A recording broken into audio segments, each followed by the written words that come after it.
fresh. Cool.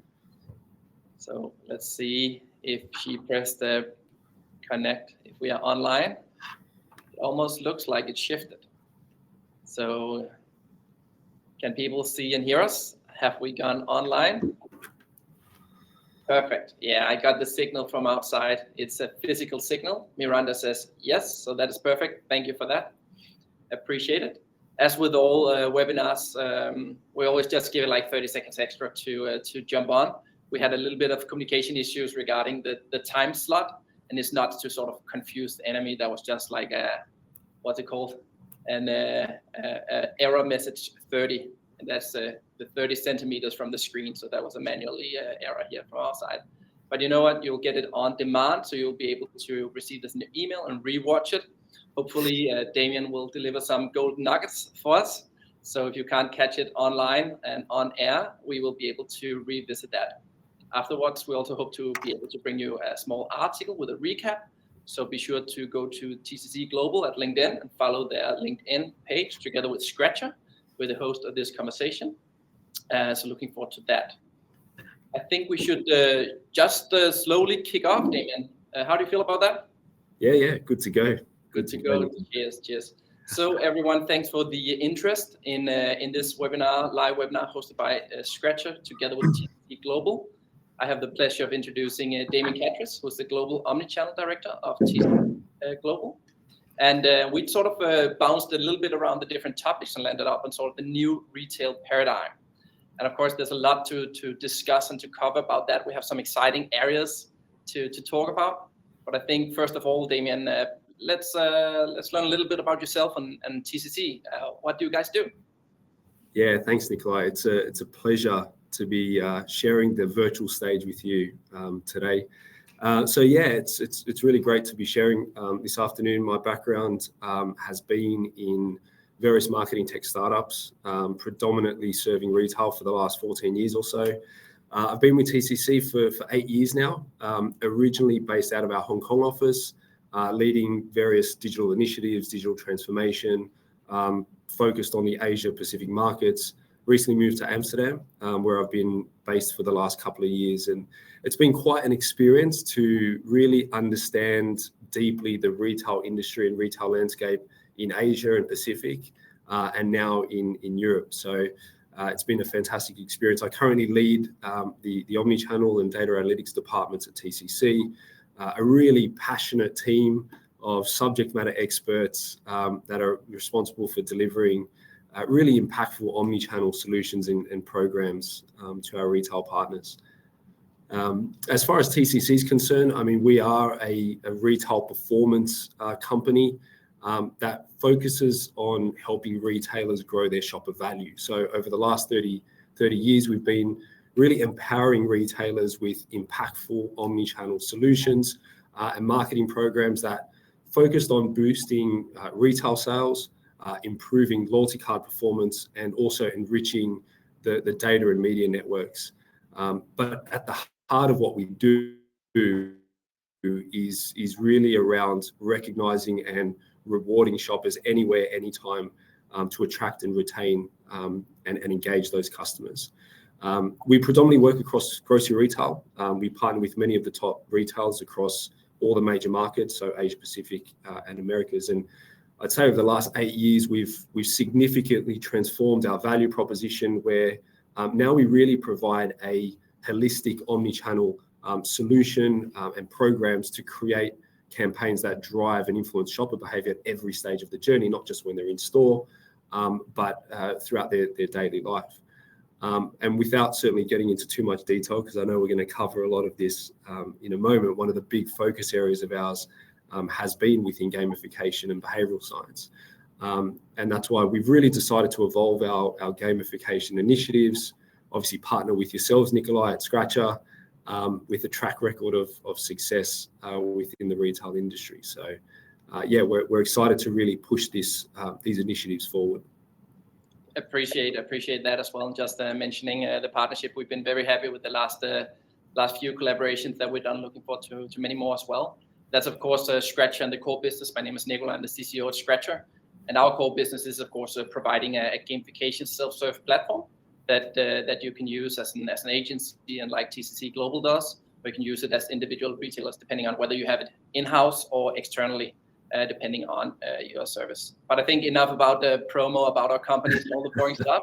I think people came here to get some gold nuggets. So if we sort of dive into, Damien, the retail paradigm. Recently, you held a loyalty forum earlier in the year for selected customers, right? When it sort of comes to loyalty club ecosystems and so on, can you tell a little bit more about that? Yeah, absolutely. So yeah, we did have our annual conference earlier this year, actually last month, in Rome. And, we did go and dig deep into a lot of key topics specifically around retail. And as you mentioned, this concept of the new retail paradigm. And what this is really about to us and to our retail partners is about the new and evolving KPIs of retail, which is, I guess, focused on retailers combating the declining profit margins in their core retail business by establishing higher margin revenue streams through retail media monetization and data monetization. And as a result of this, what we're noticing is a significant shift in focus and investment into the loyalty card ecosystem and the loyalty card program of the retailer. Essentially, if retailers can successfully acquire more card members, that's more data being collected, more opportunities to monetize that data through personalization, various relevant promotions, targeted media, ads, and content. So simply put, the more users of the loyalty card program or the app, the more opportunities to create that additional revenue. So am I right to say, like, in terms of additional revenue, that the paradigm sort of helps the retailers get that extra money out of each individual transaction, rather than that money sort of diminishing into the brands or marketing and tech and so on? So there'll sort of be more revenue for the retailers. Yeah, absolutely. So, there's the core economic engine of retail, which is selling product at a margin. However, what we've seen in the current economies over the last couple of years is there's significant pressure on that margin. And so retailers are now looking at alternative measures. And so that is looking at how do they monetize their media, how do they monetize that data, and monetizing that through partnerships, both endemic partnerships and non-endemic partnerships, in order to drive additional revenue streams to support their business. And I guess at the core of that is having enough data around their shoppers to monetize, and establishing a media network that they can monetize with their endemic and non-endemic partners. And that's definitely some of the topics we'll dive into later in this conversation as well. I'm sure that most of the listeners here who's viewing and hearing this, it's not the first time they hear about a loyalty club ecosystem, right? We're in 2024. They should have had that the last 10 years. Yeah. But when it comes to sort of loyalty club ecosystems, and you guys been working with some of the biggest retailers on the planet, what sort of takeaways can you share with the audience when it comes to sort of driving more acquisition and usage of programs? Yeah, it's a good question. I think ultimately it's all about the value exchange, and I think it's about what value are you delivering to shoppers through that loyalty card program. That also cuts through what competitors are doing or what the industry is doing, what's disruptive. How can you catch the attention of your customers and get them to not only join the program but use it more often? And there's no uncertainty about the fact that gamification is a fantastic tool in order to drive both acquisition of new cardholders or app users, and also encourage the usage of that. And we see that in two key areas. The first is using gamification as an acquisition strategy, firstly to drive signups. So it could be a free game that anyone can play. Program, like sign up to Yeah, or it even could be just a free game that anyone can play. You don't even have to be a member, and you can win some prizes. But then you can introduce a second tier. And that second tier is only for loyalty card members. So they have to include their loyalty card ID in order to unlock that premium tier, in order to unlock better prizes. And so we're incentivizing players to either sign up if they're not already a member, or they add their loyalty ID in order to upgrade their game experience. And we've run a bunch of these types of campaigns over the last years, and what we've seen is it's typically around 30% of game players would upgrade into that loyalty tier, either by signing up to the program as a new member, or they're an existing member and they input their ID to unlock that premium prize. So that's the first way of I guess, adding value to the loyalty ecosystem. The second is by embedding the game in, let's say, a mobile app or on the site of the retailer. So essentially, we're giving members a reason to go to that app every day with an opportunity to win free products, vouchers, or points. And in this way, we can increase the monthly active usage of those platforms. So I guess one of the challenges with any kind of businesses having an app is to drive users back into the app, because getting them to download it, okay, they can do that fairly easy with some kind of call to action. But actually getting the users back into the apps, now that also Apple devices and so on canceled notification policies, making that harder. Having some kind of incentive to sort of revisit the app, is that what I'm hearing is becoming crucial and could be a quick win for this? Absolutely. In the end, it's about the value exchange, and if retailers can provide some sort of intrinsic value for going back into the app every day, whether it be a simple spin and win or a scratch card, a very simple user experience, in order to deliver that value, customers will go back. And certainly that's what we see with many of the campaigns that we run with our retail partners. This is a very effective mechanism of driving that daily active usage or even monthly active usage. And that's now I don't want to be the complete devil's advocate, because we of course scratch and we have the gamification solution and the engine itself. That's sort of our core business. So we also very much agree that it works. But one of the questions I often get from a lot of clients and potential businesses I have meetings with, they are a little bit concerned about how the brand will be perceived when adding gamification such as spin the wheel or scratch card. They're a little bit afraid of the brand perception and that can be sort of damaged by doing gamification. What's sort of your take on that? It's a really good question. I think so. There's two parts of this question. I think firstly, there are always the regulatory conditions that need to be met. So certain markets and certain countries will have regulations around the types of games that can be deployed to customers. So there's that piece that needs to be considered, because it could be that some markets don't allow chance-based games, or they allow skill-based games, and so on and so forth. So there's that element that needs to be considered. The second element, in terms of brand perception or brand equity, in our experience, when we look at our data, generally customers feel more positive about the brand, about the retailer, if there is some sort of gamification. Why? Because to the shopper's point of view, it's fun, it's engaging, it taps into that sort of micro moment. They could be on the bus commuting to work, they could be on the metro. It just gives them something tangible to engage with. And most importantly, as mentioned before, it drives a value exchange. It's giving something to the customer more or less for free. And so this drives that brand perception in a positive way. And again, to emphasize the point, we've seen increases in net promoter scores for retailers that use games versus not.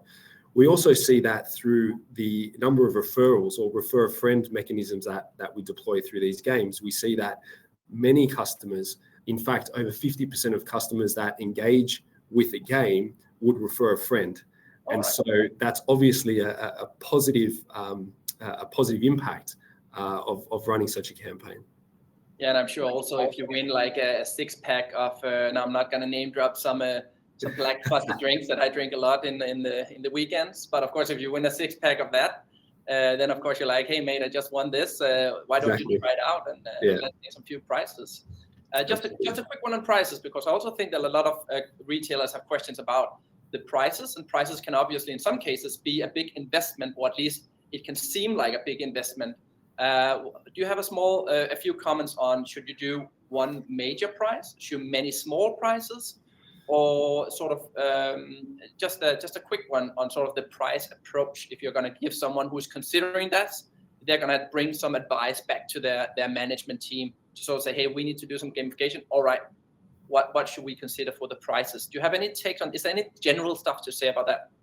Yeah, it's a great question, Nikolaj. And I'd preface that in saying, looking at the prize pool in isolation, well, I think you need to look at the prize pool holistically as how does it fit into the campaign. And I think importantly, the prizes need to be tied to the objectives of the campaign. So if the objectives are to drive sales, you might move more towards vouchers with a minimum spend. If it's to raise supply funding dollars, you might have free prizes. So we need to look at what the objectives are of the campaign, which will dictate what the prizes could be. Having said that, though, what we do find is that campaigns typically with unconditional or free prizes, like a free product, generally drive the most engagement. We see redemption rates of north of 90% for those types of prizes. When you look at vouchers with no minimum spend, you're looking at maybe 60-70% redemption. Vouchers with minimum spend, it's generally between 20 to 70% redemption, depending on the value of the voucher. I think the most important thing is to have a well-balanced prize pool. I think you need to have a combination of both spend-related but also free prizes in order to balance the investment of the retailer, but also create some, I guess, engaging experiences for customers and I guess more preferences available to them.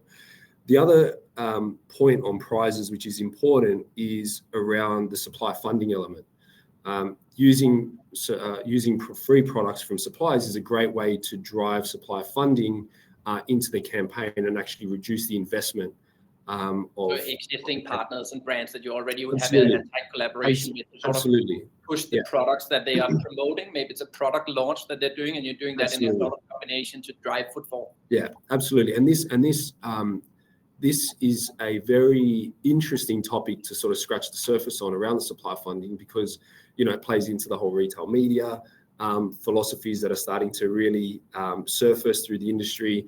But certainly what we find with supply funding, we can tap into trade budgets by having suppliers donate free products. It's a great product sampling exercise, but also can tap into brand marketing budgets of the suppliers, because through the product exposures in the game or post-game ads, it actually drives media value for those partners. So it opens up a couple of budgets with the suppliers in order to fund the campaign. But I wouldn't limit, and again, this is in our experience, I wouldn't limit the prize pool just to your traditional grocery categories. Again, with this surfacing of retail media and media monetization, it opens the scope to work with non-endemic partners, so non-grocery category partners. It could be your local movie theater, it could be digital vouchers, Spotify, etc. There could be third-party types of vouchers that you can include, again, just to create a more enticing prize pool beyond your standard grocery items. But again, it goes back to what are the original objectives and KPIs of the campaign. Yeah, so basically, don't just make a gamification marketing campaign because you want to make a gamification marketing campaign. It's got to have basic marketing. Go back to the purpose and objects of what you want to achieve, and then design it with those sort of goals in mind. Totally. One of the topics you touched a little bit upon, and obviously when you do these kind of gamification activities, there's a lot of data exchanged involved in that.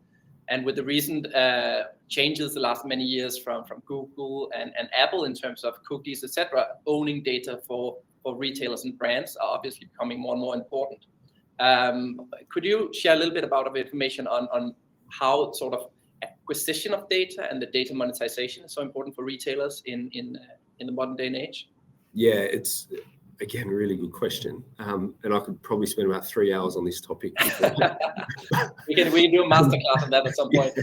Yeah, but certainly, over the last couple of years, we're seeing data monetization become a lot more prevalent. And again, most recently, that's because of the downward pressure on profit margins and product margins within sort of core grocery business. So fundamentally, the reason why data monetization is so important is because it's a revenue driver. It's a new revenue stream that can add to the bottom line of the retailer's business. And so and I guess how they monetize data is then the separate topic. But typically that's through things like personalized promotions, which typically result in high conversion rates and customer satisfaction. Of course, it's more relevant to the actual Exactly. consumers who have already had a shopping behavior or interest leverage towards that. Yeah. Exactly. The second one is more targeted advertising. So if you've got better data, you can create better advertising and therefore enhance your retail media. So ensuring the right content or the right ad goes to the right customer at the right time. And then thirdly, we've just sort of discussed it, is monetizing supply collaborations better. Because if you understand what customers are purchasing, why they're purchasing it, then that can be an easier conversation with your suppliers in order to run more personalized content. But I'd say, and to your point around third-party cookies being removed, it's also important to consider the type of data, right? Because ultimately, again, what we're finding is that this concept of zero-party data is becoming a lot more important to retailers, and then using that zero-party data to then monetize across those different pillars, whether it's personalized promotions, targeted advertising, or supplier collaboration. And I also sort of assume that since there's still a lot of retailers who now have the options for online shopping, but of course every person walking around the retail store is basically an anonymous ID unless they downloaded an app, is a part of a loyalty program. When they check out with their card or pay with cash, nobody knows who they are. So I would also assume sort of collecting that kind of data through in-store games or activation will sort of help sort of identify who their audience and shoppers are. Absolutely. I think data collection is, I think it can be a challenge for retailers, again, especially because third-party cookies are being removed. So finding new ways to collect highly valuable quality data, it could be a significant challenge, if not today, but certainly in the near future. The lack of technology or platforms can impact the collection of data. And so this creates an environment where retailers might not have the best quality data about their customers, or there might be gaps in their data. So certainly we can use gamification. I mean, when working with some of our retail partners, in fact, gamification, one of the KPIs of using gamification is to ID members or to collect more data around shoppers at various levels. So for example, it could be using gamification to collect contact details of a customer, an email address, a phone number, or it could be around collecting behavioral data. So how are they engaging with ad content? How are they engaging with product? Are they redeeming? Are they not redeeming? And so some of the mechanisms that our clients have used, and I can share a couple of these mechanisms, is one that we just discussed earlier about having sort of a multi-tier campaign where the first tier is free, anyone can play, but then you might ask a customer to input their ID, their loyalty ID. So immediately you can profile that customer with their loyalty ID, and you've unlocked that unknown data, let's say. You can also introduce things like lucky draws or sweepstakes with a grand prize. So after they've played the instant win game, you might have a lucky draw or a sweepstake where they have to include their email address in order to enter that lucky draw. And the data that we have on this mechanism shows that 30% of game players typically enter that lucky draw after they've played that instant win game. So you actually give the registration for a later stage to sort of give them a little bit of extra. Absolutely. If you pay with your data to sort of participate and get that extra chance, then you are eligible to go for that. It's all about the value exchange. It really is. And ultimately, if there's a relevant and a worthwhile value exchange, customers will share their data. But there's also the data that you can collect from the games which customers might not. I mean, of course, you can add post-game surveys and trivia and quizzes, again, and you might reward customers with a point or an additional voucher for doing that. But there's also data that can be collected, let's say, passively.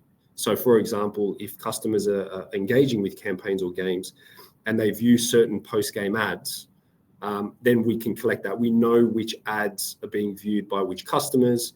We can then extrapolate that out over time. If they're viewing the same ads over and over, we can start to build preference sets and different cohorts of customers. And also the redemption data is a great way to infer preferences. So if customers are winning different products, but they're only redeeming one type of product, or they're biased towards one type of product, then over time, over several campaigns, you can start to build inferences over that and say, well, this cohort of shoppers, because of their redemption behavior, probably prefer this product than another product.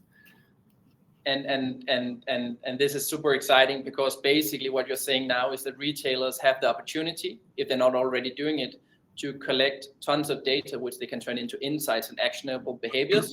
And suddenly they actually move from becoming a retailer to becoming more like a retail media, as you mentioned in the beginning. Yeah, totally. And the power of sort of asking, having micro surveys as well. So after they've played a game and they've won, the power of a micro survey, do you like product A or product B? And you instantly profile that customer on a preference set, which you can then use perhaps later in giving them a prize for that particular product. Or you could use that with monetization with suppliers and partners and so on and so forth. So the game experience, let's say, can be adapted in order to achieve various different KPIs, from your sort of traditional sales and traffic to store, to loyalty card loyalty card usage, down to your behavioral data collection, understanding preference sets, and so on and so forth. It can be a very powerful tool.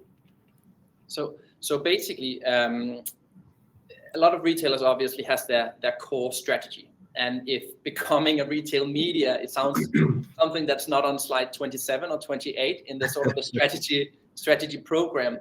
How do our listeners here sort of bring that to the attention to the management, and sort of position the importance of at least not becoming a retail media, but at least sort of looking in that direction for inspiration and sort of harnessing the potential of monetization in that space? What's your takeaway from that? Yeah, I mean, you're exactly right. I think retail media is no longer a luxury, it's a necessity.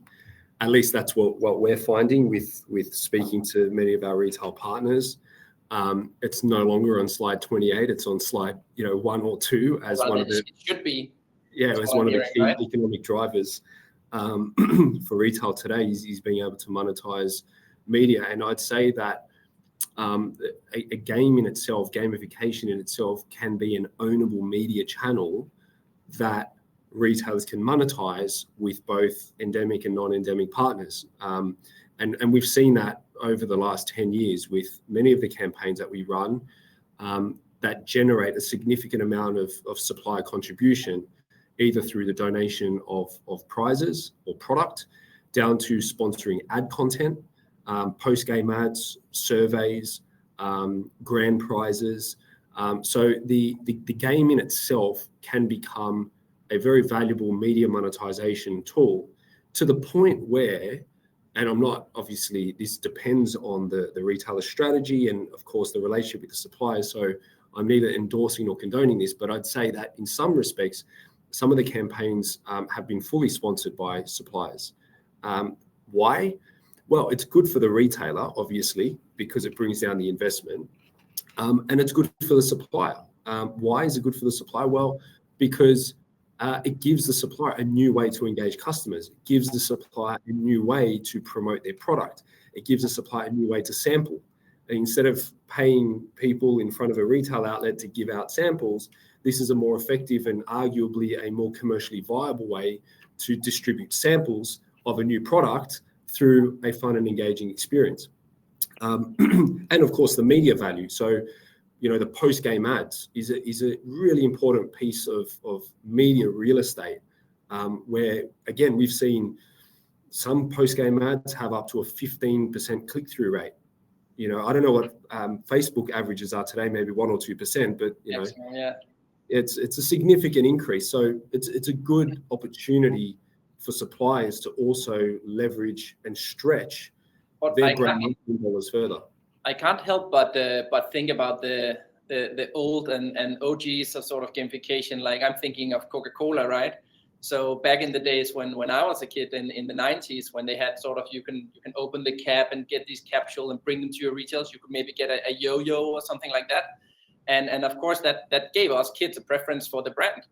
And what you're sort of saying is that what I'm hearing is that suppliers and brands, they have been doing it, but they are also starting to take ownership on creating more interactive content and games and sort of owning that data.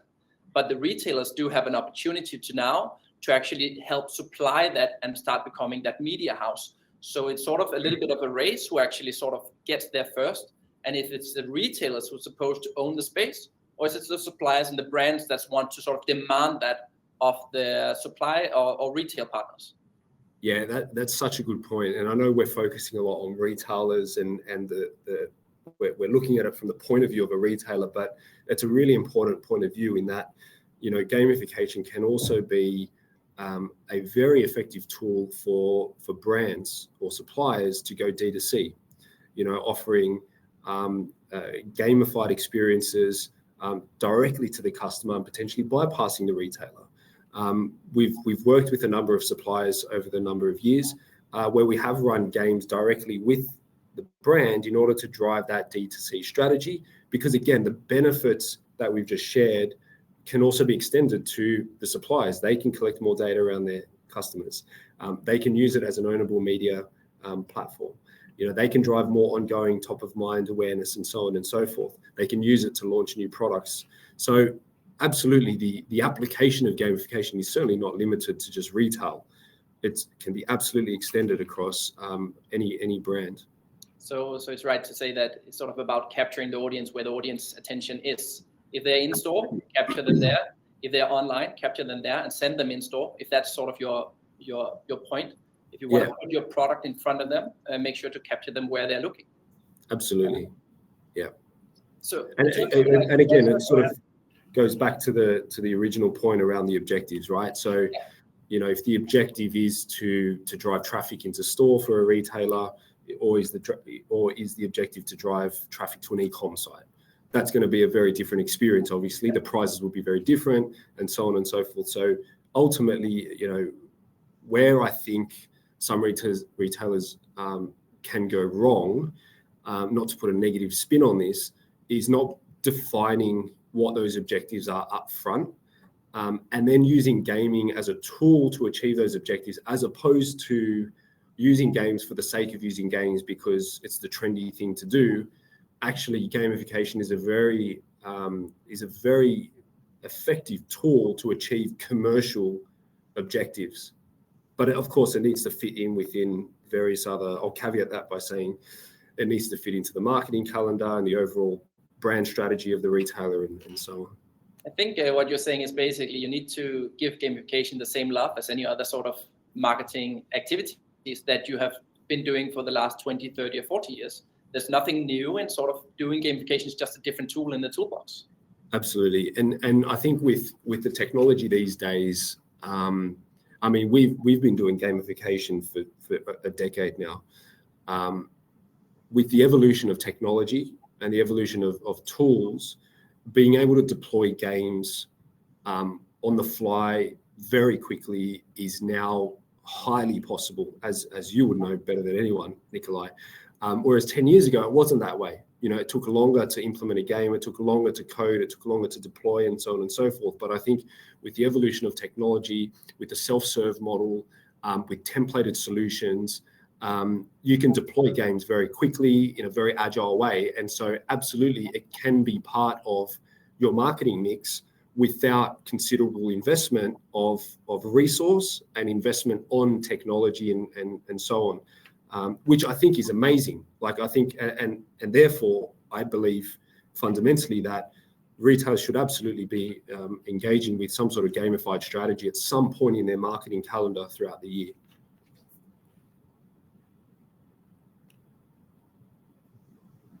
I'm back. Sorry for that, guys. I'm not sure if we captured your last take, Damien, in terms of how straightforward it is with the current technology to implement games in your retailer marketing funnel and strategy. Yeah, as I said, I think with the evolution of technology, certainly 10 years ago, is a lot more challenging from a tech stack perspective. But today, with the use of scalable platforms, agile technology, I don't think there's any reason not to include gamification into the marketing mix, because certainly it's not a burden on resource or time or even technology. I think it's just a matter of identifying where does it fit best within that marketing calendar, what are the objectives, what do we want to achieve, and then building that into the strategy. But it's kind of one of those things now that it's becoming a necessity, right? It's becoming a necessity to drive that cut through, to give that value to customers. It's no longer a luxury. It really is part of we're seeing that it's part of the core marketing mix of most retailers and brands today. Appreciate those words. I think that was a very nice way to actually round off our conversation. So everybody, we have a few options to actually have a Q&A. So you have the opportunity to ask a few questions. We're just going to linger a little bit here in the chat. If you do have some questions that we don't have the opportunity to answer right now, we will maybe think a bit about it for a bit longer, and we can send it out in the email in the post summary for this conversation. But in the meantime, if you thought this conversation was interesting and you thought it was relevant, don't hesitate to reach out to Damien on his LinkedIn or myself in terms of Scratcher activation. Of course, Damien is from TCC Global. Am I fair to say worldwide service agency? Definitely. And of course, Scratcher, we are a self-service SaaS platform. I like to say when I talk to people, we don't do anything for you. You have to do it yourself, but you have to do it in our platform with an tech sort of stack. And that's the same platform that TCC Global is, of course, using, of course, with some extra modification and necessities designed for TCC Global as a part of our partnership. But if you have any questions, don't hesitate to ask them in the chat, and we can catch them. If I don't get any questions in the next few seconds, which I probably would expect due to the time change, then we will just say thank you everyone for participating. Damien, thank you for taking out some time from your busy schedule. It's been a pleasure. There's definitely some food for thought and some insights here, and I'm looking forward to sort of deep dive that in an article that we can sort of publish in the coming weeks. Brilliant. Thanks so much. Appreciate everyone. Take care. Have a good day. Bye-bye. Bye.